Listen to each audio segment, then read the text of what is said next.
की मुख्यमंत्रियों के साथ बैठक, मुख्यमंत्रियों से चर्चा कर रहे हैं प्रधानमंत्री नरेंद्र मोदी। पश्चिम एशिया संकट पर पीएम की मुख्यमंत्रियों से चर्चा, वीडियो कॉन्फ्रेंसिंग के जरिए मुख्यमंत्रियों से चर्चा कर रहे हैं प्रधानमंत्री नरेंद्र मोदी। इस वक्त की बड़ी खबर, प्रधानमंत्री नरेंद्र मोदी की मुख्यमंत्रियों के साथ एक बैठक चल रही है। मुख्यमंत्रियों से चर्चा कर रहे हैं प्रधानमंत्री नरेंद्र मोदी। पश्चिम एशिया संकट पर पीएम की मुख्यमंत्रियों से चर्चा हो रही है, यानी पीएम सीएम से कर रहे हैं चर्चा। वीडियो कॉन्फ्रेंसिंग के जरिए तमाम चीफ मिनिस्टर से यह चर्चा हो रही है। इस वक्त की बड़ी खबर आपको दे रहे हैं। जो पश्चिम एशिया की स्थिति बनी हुई है, जो संकट का एक माहौल बना हुआ है, ईरान पर जिस तरह से अमेरिका और इस्राएल के हमले हो रहे हैं और ईरान भी उन हमलों का जवाब दे रहा है, तो इस संकट के दरमियान पीएम ने मुख्यमंत्रियों के साथ एक बैठक की सोची और वो बैठक अभी चल रही है। पीएम मुख्यमंत्रियों से चर्चा कर रहे हैं। पश्चिम एशिया संकट पर पीएम की मुख्यमंत्रियों से चर्चा हो रही है। वीडियो कॉन्फ्रेंसिंग के जरिए मुख्यमंत्रियों से चर्चा कर रहे हैं प्रधानमंत्री नरेंद्र मोदी।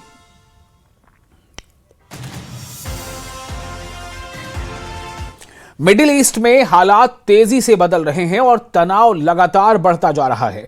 इस्राएल ने दक्षिणी लेबनान में अपनी सैन्य मौजूदगी और बढ़ा दी है। नए सैनिकों की तैनाती और बड़े बफर जोन की योजना ने कई सवाल खड़े कर दिए हैं। क्या यह सिर्फ इस्राएल की सुरक्षा की बात है या फिर इसके पीछे ग्रेटर इस्राएल की सोच काम कर रही है? देखिए यह रिपोर्ट।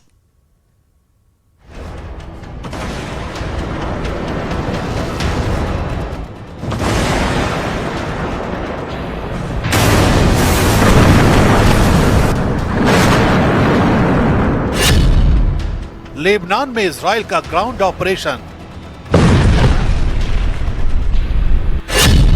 नेतन्याहू का नया प्लान ग्रेटर इजराइल।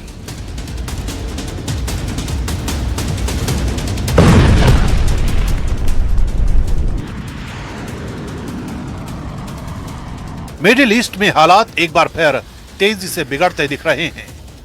इजराइल ने दक्षिणी लेबनान में और ज्यादा सैनिक भेजने का ऐलान किया है। इजरायली सेना के मुताबिक डिवीजन 162 को अब साउथ लेबनान में उतारा जा रहा है। मतलब साफ है, वहां पहले से चल रही सैन्य कार्रवाई को और बड़ा किया जा रहा है।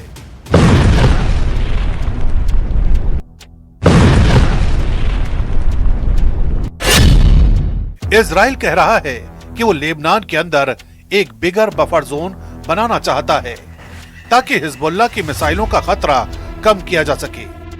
प्रधानमंत्री बेंजामिन नेतन्याहू पहले ही कह चुके हैं कि नॉर्दर्न इजराइल की सिक्योरिटी सबसे बड़ी प्रायोरिटी है। लेकिन सवाल यह है कि क्या ये सिर्फ सिक्योरिटी के लिए है या फिर धीरे धीरे इलाका बढ़ाने की कोशिश, जिसे कुछ लोग ग्रेटर इजराइल के एंगल से देख रहे हैं।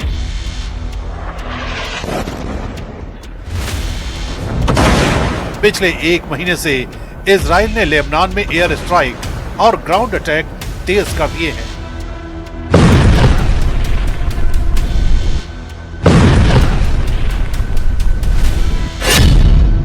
यूएन के मुताबिक अब तक 12 लाख से ज्यादा लोग अपने घर छोड़ने को मजबूर हो चुके हैं।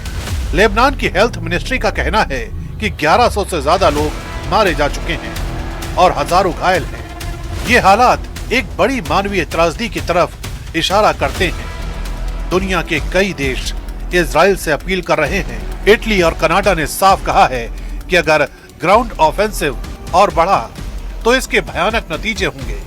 बावजूद इसके इजराइल का कहना है कि जब तक नॉर्थ इजराइल सेफ नहीं होता, लेबनान के दक्षिण से हटाए गए लोग वापस नहीं लौट पाएंगे।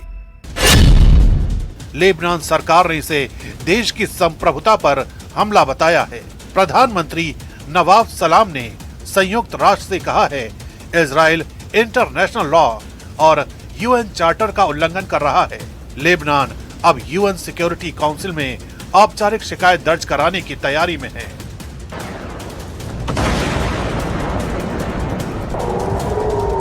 दूसरी तरफ हिजबुल्लाह भी पीछे हटने के मूड में नहीं है। हिजबुल्लाह का कहना है कि लड़ाई विदाउट लिमिट जारी रहेगी। कुल मिलाकर तस्वीर साफ नहीं है, लेकिन खतरनाक जरूर है। सवाल वही है, क्या बफर जोन के नाम पर इजराइल अपने बॉर्डर आगे बढ़ा रहा है?